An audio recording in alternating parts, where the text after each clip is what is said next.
Right in the middle of a large-scale war, the United States government decided to switch its standard issue service rifle from this glorious wood stock back in the day awesomeness to this futuristic space age thing. And is that because this gun outperformed that gun so much better, or this one just sucked that much? I don't know. How about we shoot them both and find out?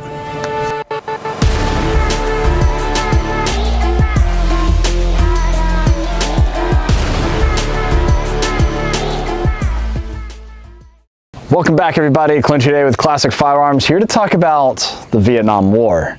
More so the weaponry used during that war and which service rifle on the United States side was the best. Because we have the one that, well, kicked off the Vietnam War, the M14, and the one that was later replaced the M14 is the M16. So, pros and cons to each, right? Let's just go ahead and talk about this some, because first of all, 7.62 NATO battle rifles are a heck of a lot of fun, and if you want to see one kind of being used more of a DMR role, check out what we've got going on over at cfcontest.com. But this guy, the M14, everybody knows is kind of like it's a ceremonial rifle. It's a rifle that's still in service today. It's got a kind of two funny titles. I know I've mentioned this in plenty of previous videos before, but it actually has the shortest service life as a standard issue rifle in the United States military, but also one of the longest serving rifles in the United States military. Then you've got this one, which kind of has that same type of category, because as it stands, the M16A1, wasn't around for that long, but the M16 in and of itself is definitely still in service today. We've got the A4, then you have different variations of the M16, shorter configurations like my beloved Mark 18, or more, DMR roll configurations like the Mark 12. So little funny things like that. That's not to say that the M14 didn't have similar situations, right? But since it was chambered in 7.62 NATO, the much larger round compared to the 5.56 that you see right here. This one was more so going to be your medium to longer distance engagements. So as far as a short barreled configuration or a CQB configuration, pretty much your SOCOM or your Scout models would be about that, kind of like this one that you see right here. The standard M14 comes with like a longer 22-inch barrel. The M16, of course, a 20-inch barrel. But why was the M16 needed? Why did the M14 get so quickly phased out? And that's because there's a couple of reasons during the Vietnam War, one of which, the wood stock. The wood stock is great if you're not in a really humid climate, right?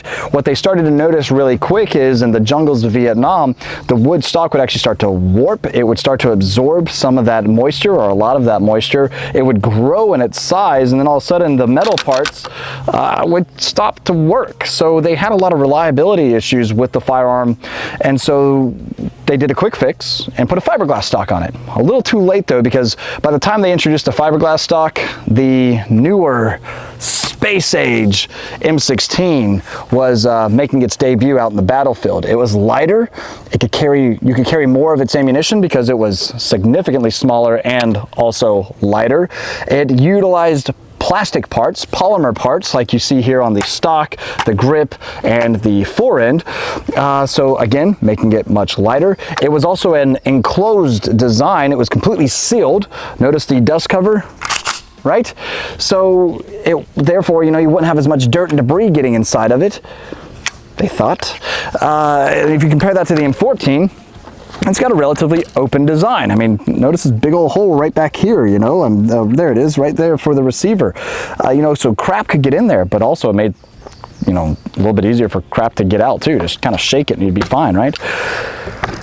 But this was also a little bit more complicated system. It was a short stroke piston driven design, which ultimately means, we've covered the different operating systems of multiple rifles now in a lot of different videos, but just to give you a quick basic overview, the short stroke piston driven design ultimately means there's a piece of metal right up here that makes contact with the gases that then hit the op rod that allow you to cycle the bolt. So it's got two separate parts that are moving separate from one another. The actual bolt, not the bolt, sorry, but the actual piston in here, and then the bolt, and it's connected charging handle there. And then with this one, you've got the gases traveling down the barrel, pushing that projectile out, just like on the M14, but then they rise through the front sight post, which was an integrated gas block as well, and they travel down the gas tube, which you can actually see through the vents here on top of the fore end. Those are ventilation for the heat that travels through there. Those gases are hot, and then it actually comes into the upper receiver and makes contact with the bolt carrier group that allows it to cycle back and forth, extracting and chambering the next round. All right, cool, simple design, a little bit, well, not even a little bit, a much dirtier design as well. And that's one thing that the troops found with these newly issued M16s. Though they were light, you could carry more ammunition. The ammunition didn't quite have the power that the 7.62 NATO cartridge does, for obvious reasons. But again, you could carry more of it. So, okay, trade-offs in that sense. But also, since it was naturally a little bit dirtier of a gun, you had to stay on top of its maintenance. And field stripping the M16, not a difficult task. Most of us have an AR that we like to play with and whatnot. However, you do have a little bit finer pieces, smaller pieces, like think about your firing retaining pin, little things like that, breaking down that bolt apart. And if you're in the high grass and jungles of Vietnam, that's not much fun. On the M14, however, you're dealing with larger components. Naturally, a larger bullet, larger components. You could remove the bolt fairly easily. You could actually disassemble this gun really easily as well. And you don't really need any tools, just, you know, toolless takedown, just like the M16 as well. Pull the trigger guard out, the gun completely comes apart. You can maintain it, clean it that way. The barrel assembly would then separate from the actual stock, and then from there you can actually remove your charging handle here. You would actually lock this back after you take down the piston that's underneath. This pops out, bolt then comes out from the top, and that's about it. All you need to do is to oil, brush it off, reassemble it, and you're good to go. The M16, however, gets dirty pretty quick, and that's only after a couple of rounds. So again, you'd have to stay on top of it, and that gets kind of problematic, especially if you're trying to put it back together relatively quickly, because the trees are talking and you got an ambush coming. So, okay, it wasn't exactly a huge favorite among the troops initially, and one of the Vietnam vets that I am proud to call a friend, he told me that whenever he got into Vietnam, he went through Marine Corps boot camp at Parris Island with an M14. He hit the ground in Vietnam, which is kind of funny because even though he was trained on this rifle, as we all see in like the movie Full Metal Jacket, they're trained on this rifle, they were issued this rifle. And he, being a smaller Irish guy that he is, Jim, if you're watching, hey man, he decided he liked this more. Why? Because he was the radio man, because hey, you talk good, here's the radio. You're gonna be carrying that and this. But he had the choice of this, or two 1911s, which a few guys actually did opt for. But you know what's really funny? We're talking about the best service rifle for the Vietnam War. And I think honestly, the one that we should talk about as being the best that's not on this table is the AK-47. Oh, we're not supposed to. We're keeping it US. Got it. Okay, cool. Not the one that the US troops would pick up off of the dead Viet and then use. Okay. All right, cool. So how do they shoot? Let's get to that. Let's head down range. Let's see how they shoot. I think we already know how this is going to go. 7.62 NATO again being a little bit larger, 5.56 being a little bit smaller. Which one's a little bit more controllable? Which one has better ergonomics? Let's go find out. So let's go to get down into it with the ergonomics of the M14. First of all, there's not much anything ambidextrous about it except for the safety and mag release, which I guess you could say is more ambidextrous than the M16 that replaces it, which we'll compare. So what you'll notice right off the bat is the actual safety is inside the trigger guard. Some people think that's a safety issue. Don't let it be, I guess. So pushing it forward now means the safety is off. To release the magazine, you have a little magazine catch right back here, very similar to the AK, right? From there, as far as sending the bolt home, it's as simple as pulling the charging handle back. Now, how does it shoot? Well, let's just see here. I've got my ID target set up here. We're only about 20 yards or so, because we just want to see how this thing feels as far as felt recoil and all.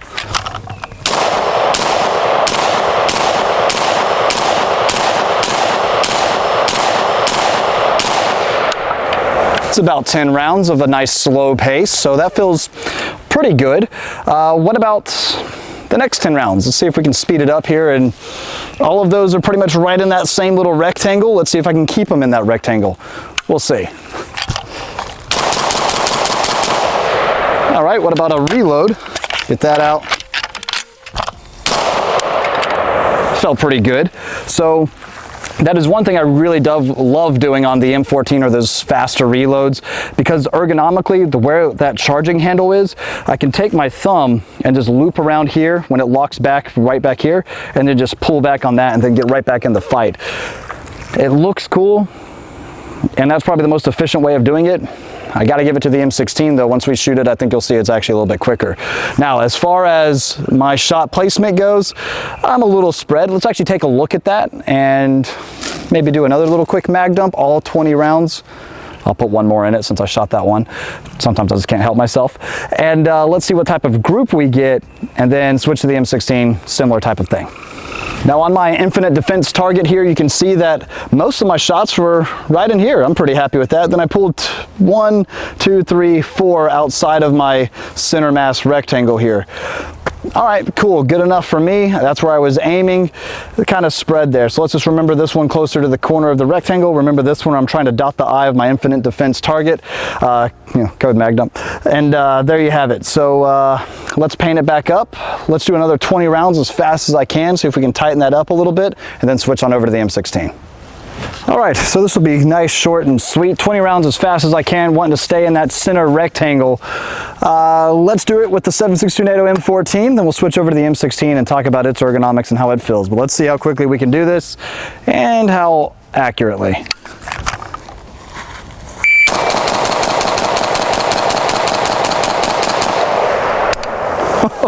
Let's go take a look at it.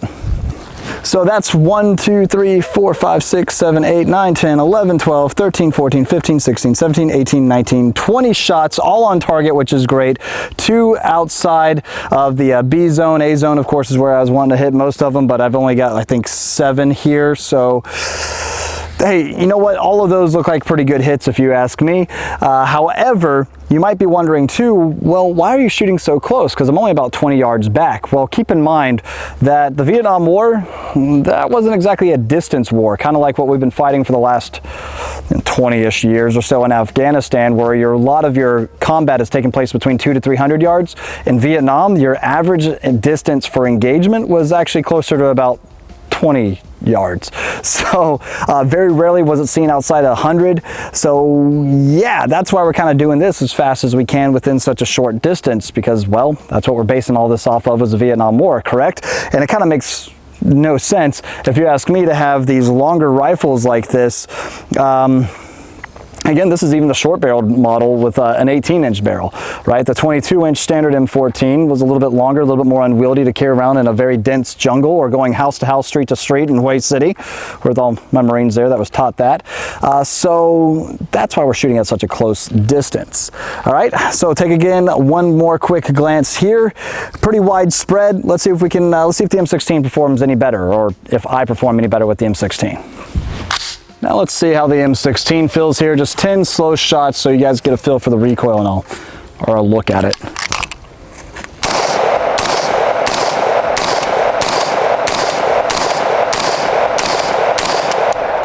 Easy enough. Looks like most of my shots are all right there in the rectangle. What's really funny is from this distance you can tell that the entry wound on the target isn't anywhere near as big as it is with the 7.62 NATO.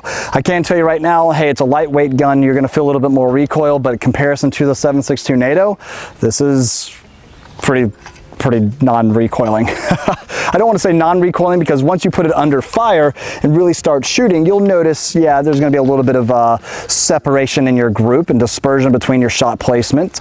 And you can also tell quite a big difference too if you were to shoot both of these guns in full auto. The M14 quickly becomes an anti-aircraft gun, and the M16 becomes a little bit slower anti-aircraft gun if you're not exactly trained with it.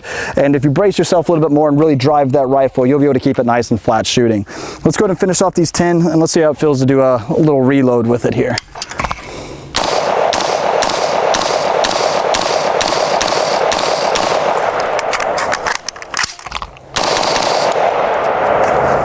Yeah, feels pretty good to me. Let's just go ahead and take a look at the target really quick, just for fun. Come back, repaint it, do that 20 as fast as we can, finish out the video. So yeah, most of the shots here, all center mass, most of them right here in the rectangle where I want it to be. I've got one right here, low left, these two right over here. All right, not too bad, but let's go ahead and paint this up, and let's see how we do with the M16 as fast as we can, 20 round mag dump as quickly as we can. Remember, we did it with 3.79 seconds with the M14. Might be able to do it a little bit quicker with the M16.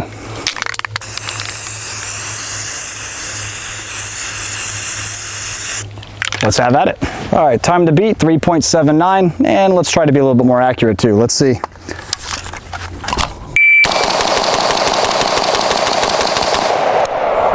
Okay, 2.99, so under 3 seconds with the M16. I like that, but let's see about the shot placement. All right, so 2.99, and we don't have quite nowhere near as the dispersion like we did with the M14. Granted, I still have some separation, a couple that I pulled. However, I think we can go ahead and see why the M16 was a little bit more beneficial in this situation. I was able to shoot, not only was I able to shoot faster, but actually inherently a little bit more accurately as well. Granted, yes, I do have a little bit more experience with this system than I do the M14, but I've got a couple rounds downrange with the M14 too. And I can tell you right now that even with the reload that we did with this one earlier, just the overall ergonomics of the gun, yeah, it's pretty nice, right? There's a reason why it's been so popular today even. And well, as you can tell, that's one of the reasons right there. And on top of that, lighter, I can carry more ammunition, and let's just say I don't think there's much more I really need to say about that. Granted, there has been a lot more versatility in both of these systems over the years. The M14 has been a battle rifle, a designated marksman. If you're kind of wanting to know what a battle rifle is, imagine like a full power, full size cartridge like 7.62 NATO. Another one would be like 7.62 by 54, something along those lines. And now you've got a select fire or full auto capable rifle in that type of configuration. That's a battle rifle. You can also have it set up as a DMR. In my mind, the M16, both of these guns are really good at mid-range engagements. If I were to go more than like 700 yards, I'd want something like this, or the M21. The Springfield Armory M1A here that we have set up with the Archangel stock and the Leupold VX5 HD is a great distance system. This is also the M1A Precision with the National Match barrel. Notice too how much longer this barrel is. This is that 22-inch barrel that we were talking about before, or 21.8 or whatever it is, give or take 22 inches. All right, so yeah, I would want something for a longer distance engagement. Something like this, that 7.62 NATO is just going to carry more energy for a longer distance anyway. Then you've got something like the Mark 12. Again, these are two more modern takes on the same systems that we were just talking about, the M14 and the M16. The Mark 12 has, well, it's designed for accuracy and a little bit more distance as well, and to be shot suppressed, you know, with a silencer, which is a lot of fun. And this is the Daniel Defense Mark 12 with an 18-inch barrel. This is also a thicker barrel made for accuracy at those longer distances. Also, talking about the type of ammunition that you're shooting is a big deal. If you're doing some match grade 77 grain versus like your basic 55 grain, you'll notice some better ballistics and accuracy out of that 77 grain heavier cartridge. But anyway, we just kind of brought these out because we wanted to show you the differences in the two and the fact that both of these rifles are still in service today, the M16 and M14. The M16, of course, still being standard issue for the time being. The M14 in a limited capacity as a ceremonial firearm. The Coast Guard and the Navy still like the M14 quite a bit. You have DMR, the designated marksman role. Take a look at like the M14 EBR and EMR, that's the enhanced battle rifle, enhanced marksman rifle that Sage makes. These are really cool stocks or chassis systems that they have on them. And yeah, so awesome guns. At the end of the day, you know, which one is the better service rifle? Well, for that terrain and those engagements, neither of them were ideal, quite frankly. Something like the AK-47 was more suited for that. You had a shorter barrel, you had that 7.62 by 39 cartridge, which is pretty much right in the middle of these, and it was just ideal for that situation. That's why you saw a lot of U.S. service members pick that rifle up and go to work with it, because it was a better platform to be used in that situation. So there you have it, I guess. But if I had to choose between any of them, well, in any of the US side, I'd probably go with the M16 for that situation. Again, if it's going to be a greater distance, I'm going to go M14. Okay, cool. Let me know what you guys think down in the comment section below. We'll leave the video off there. I hope you've enjoyed it. And let us know, too, if you like this type of versus content and all, and what other types of rifles would you like to see competed against one another. I've got a feeling the AK guys are going to be wanting the AK-47 to make an appearance and enter the chat, so perhaps stay tuned for that. Anyway, we'll leave it off there, guys. As always, we appreciate you and your business. God bless, and we'll see you next time right here at Classic Firearms.